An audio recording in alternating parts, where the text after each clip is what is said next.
इस वीडियो में हम प्रसारित पासे के प्रकार और इसके अलावा घन क्या होता है, घन से जो बनने वाले क्वेश्चन हैं और उससे जो 4 प्रकार के फार्मूले बनते हैं, इन सभी के बारे में जानेंगे।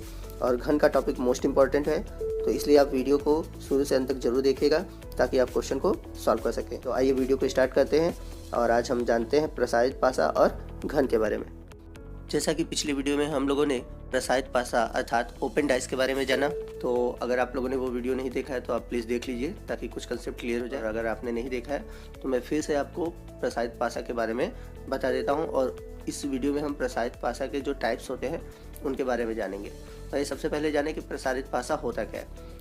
तो प्रसारित पासे में पासे के जो 6 फलक होते हैं उन्हें खुली आकृति के रूप में दिखाया जाता है। और यदि इन 6 फलकों को बंद करके पासा बनाया जाए तो कौन सा पासा दिखाई देगा, इस तरह के क्वेश्चन एग्जाम में आते हैं। तो खुले हुए रूप में अगर हम पासे के जो होते हैं फलक उसको दिखाएं तो उसी को हम बोलते हैं प्रसारित पासा। अगर आपने पिछला वीडियो देखा होगा और उससे जुड़े हुए क्वेश्चन को आपने सॉल्व किया होगा तो आपको अच्छे से ये वीडियो समझ में आएगा। तो आइए प्रसारित पासा के जो प्रकार होते हैं उसके बारे में हम लोग जानेंगे। प्रसारित पासा के फर्स्ट टाइप की, तो फर्स्ट टाइप में कुछ इस तरह के स्ट्रक्चर आपको दिखाई देंगे। तो इस टाइप की संरचना में आप जब देखेंगे जो बाहर निकले हुए पार्ट है अर्थात फलक है वो एक दूसरे के विपरीत होते हैं, अर्थात एक के विपरीत क्या होगा, 3 होगा। इसी प्रकार जो ऊपर का फलक है अर्थात पहला वाला फलक है वो तीसरे के विपरीत होगा, अर्थात दूसरे के विपरीत होगा 6। उसी तरह बात करेंगे दूसरे वाले फलक की, तो दूसरे वाला फलक हमेशा चौथे वाले फलक के विपरीत होगा।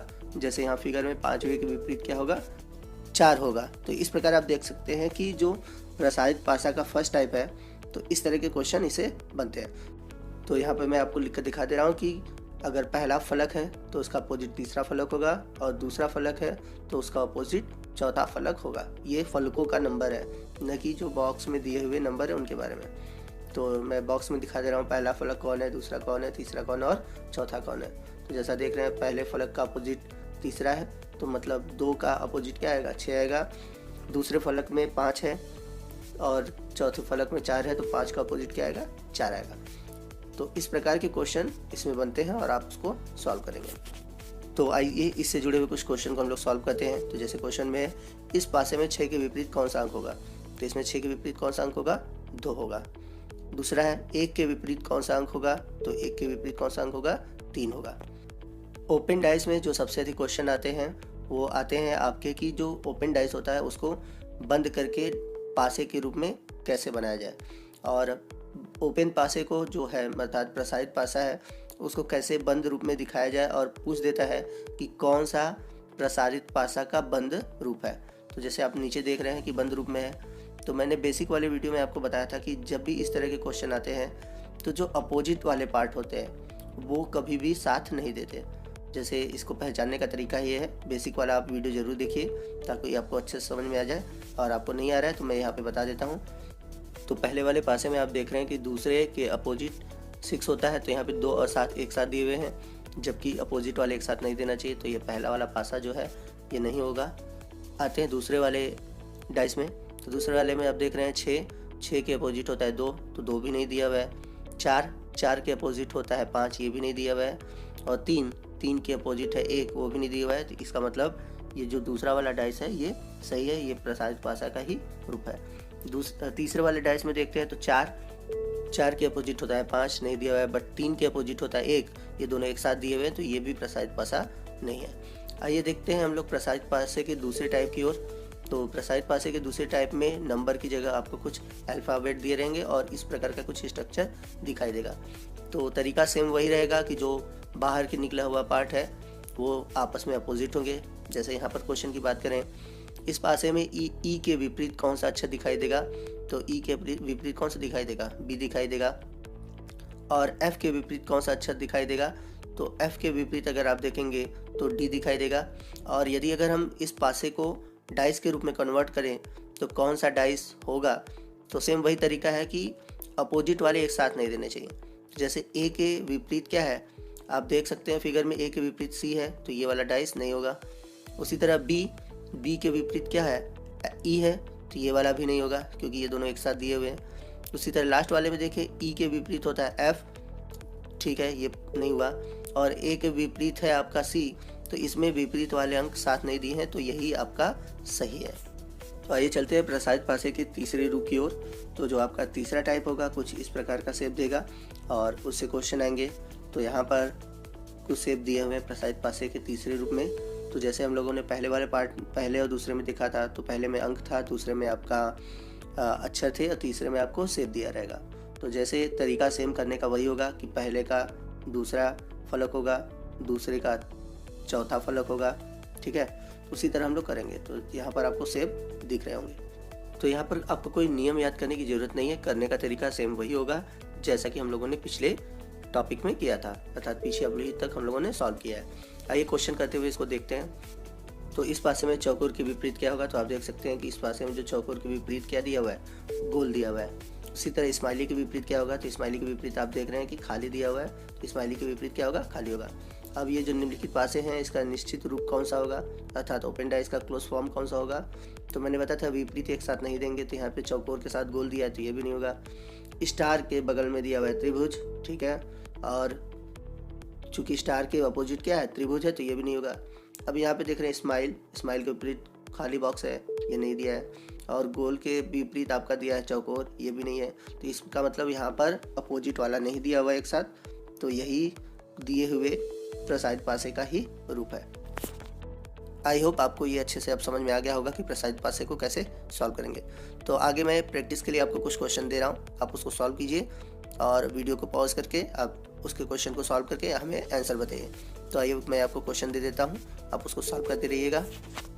तो निम्न में से प्रसारित पासा निश्चित रूप से कौन सा प्रसारित पासा है, तो आपके ऑप्शन यहाँ पे 4 दिए हुए हैं। आप क्वेश्चन को सॉल्व कीजिए और मुझे कमेंट बॉक्स में बताइएगा कि चारों में से कौन सा इसका आंसर है। तो अभी तक हम लोगों ने पासा और पासे से जुड़े हुए जितने भी क्वेश्चन थे और उसके प्रकार थे उसको हम लोगों ने सॉल्व किया। आगे अब इस वीडियो में हम घन के बारे में जानेंगे। तो घन भी पासे की ही समान रूप होता है, लेकिन इसमें जो क्वेश्चन आते हैं उसमें पूछता है कि घन को काट कर इसके बेस में कितने घन निकलेंगे या कितने स्क्वायर निकलेंगे, इस तरह के क्वेश्चन बनते हैं। तो बात करें घन की, तो सादा घन को भागों में बांटकर उनकी संख्या पूछ सकता है। उसी तरह रंग किए हुए घन के भागों को बांटकर उनकी संख्या पूछ सकता है। तो उसमें क्या देगा कि घन को अलग अलग रंगों में बांट देगा और उन रंगों की संख्या के बारे में हमसे क्वेश्चन पूछ सकता है।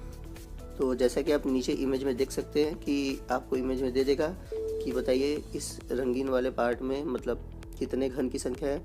तो आप इसको हम देख रहे हैं कि 3-3 पार्ट में बांटा गया है, ऊपर और नीचे की, तो इसको 3/3 का कह सकते हैं। उसी तरह ये घन बड़ा भी दे सकता है, और जो बड़ा वाला होगा वो आपका जैसे यहाँ पे देख रहे हैं 4 का है, तो इसको 4/4 भी कह सकते हैं। इस तरह के आपको घन दे सकते हैं और उसमें घनों की संख्या पूछ सकता है। तो जब हम बड़े घन से छोटे घन की संख्या निकालते हैं तो किन चीज़ों का ध्यान रखना होता है, आइए हम उसको पहले समझते हैं।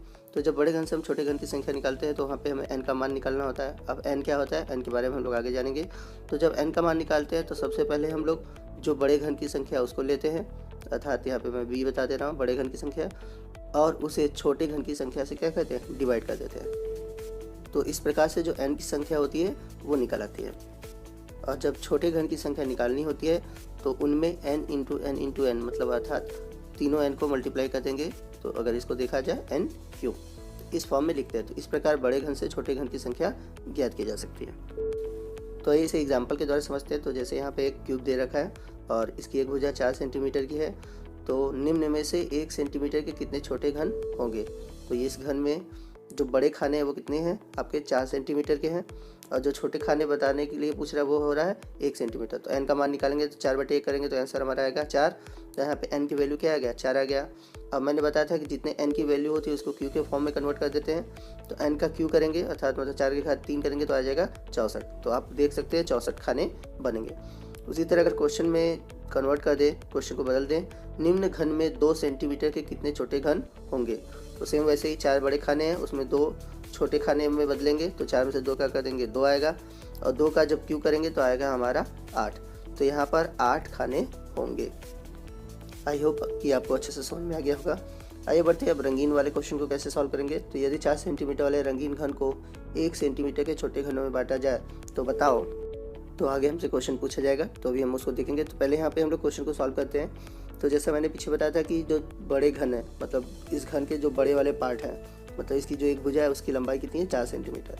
अब कह रहा है कि इसको 1 सेंटीमीटर के छोटे खानों में बांट दिया जाए। तो जैसा मैंने पीछे बताया कि जो बड़े घन की भुजा है बटे छोटे घन की भुजा, तो 4/1 कर देंगे तो n का वैल्यू आ गया हमारे पास 4। तो ये क्वेश्चन की ओर बढ़ते हैं और मोस्ट इंपॉर्टेंट क्वेश्चन है, ऐसे कितने घन होंगे जिनके 3 सतह रंगीन होंगे।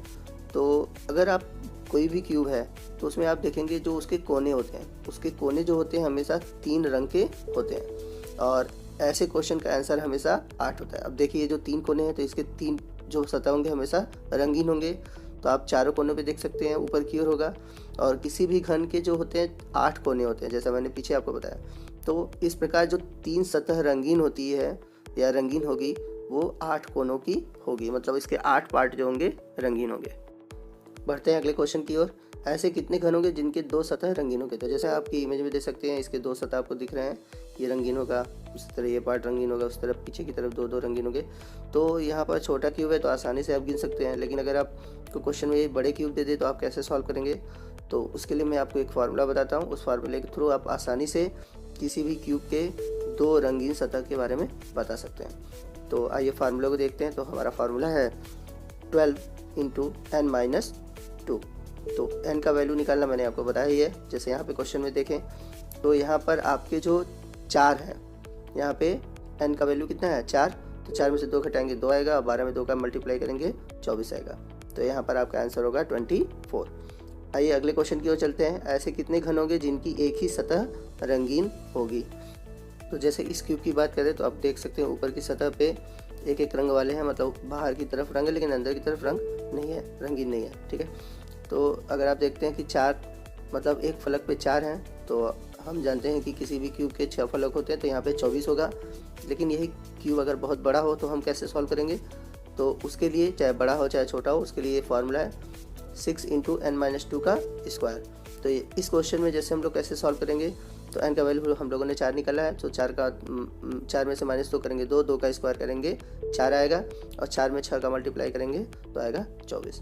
तो इस फार्मूले से हम लोग एक सतह के बारे में जानेंगे कि एक सतह रंगीन है तो उसकी संख्या कितनी होगी।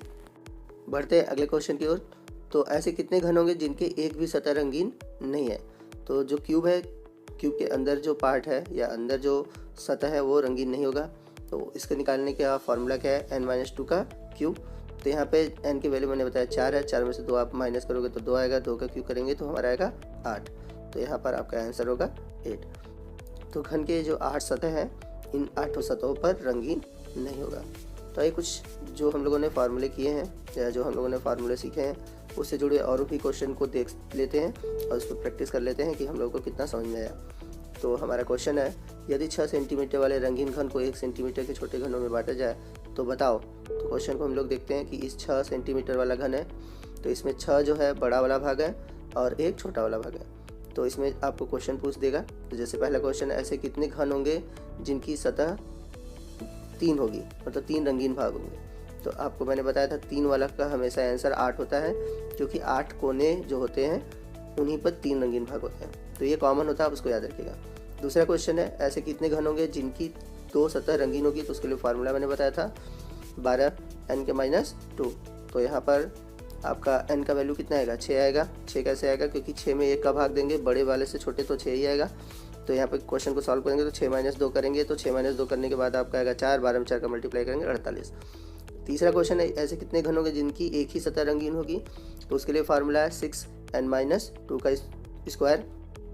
तो यहाँ पे क्वेश्चन को हम लोग सॉल्व करेंगे, वैल्यू को रखकर 6 - 2 तो आएगा 4 का स्क्वायर करेंगे आपका आएगा 16 में 6 का मल्टीप्लाई करेंगे आपका आएगा 96। उसी तरह क्वेश्चन नंबर 4 की तरफ चलते हैं, ऐसे कितने घन होंगे जिनकी एक भी सतह रंगीन नहीं होगी। तो इसके लिए हम लोगों ने फार्मूला देखा था n-2 का क्यूब। तो n की वैल्यू 6 है, 6 में से -2 करेंगे 4 का क्यूब करेंगे तो आपका आएगा 64। तो आप आई होप कि आपको ये सभी टॉपिक अच्छे से समझ में आ गए होंगे।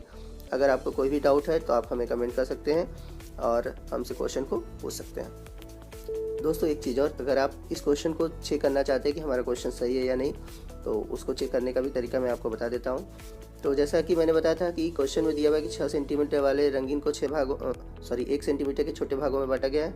तो मतलब n के लिए मैंने फार्मूला बताया था, जब 6 × 6 करोगे तो आपको आएगा 216। और अगर आपका जो खानों की संख्या है वो है 216, तो आपने जो क्वेश्चन सॉल्व किया उसके टोटल अगर आप करते हैं और टोटल करने के बाद आपका 216 वैल्यू आ जाता है क्वेश्चन के अकॉर्डिंग, तो आपका आंसर सही होगा।